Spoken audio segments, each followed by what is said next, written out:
Hi guys! So for today's vlog, gusto ko lang i-flex sa inyo itong pinabili kong Starbucks tumbler galing sa Philippines dahil limited edition ito guys. Dahil Harry Potter ito.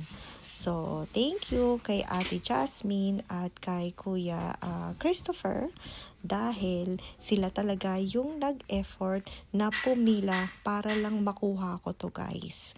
Ayan. So, ready na ba kayo guys makita? So, eto na siya. So, talagang tuwang-tuwa ako guys. Dahil bukod sa Hello Kitty, ay Harry Potter fan din ako. So, ayan na guys.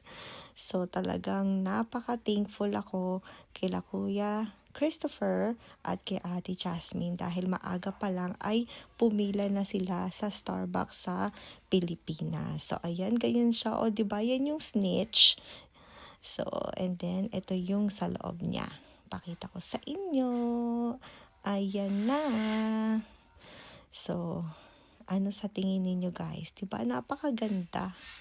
Ayan. So, shinip nila from Manila to Japan itong tumbler. So, paano guys? Hanggang dito na lang ulit. Thank you guys for watching. See you guys next time. Bye!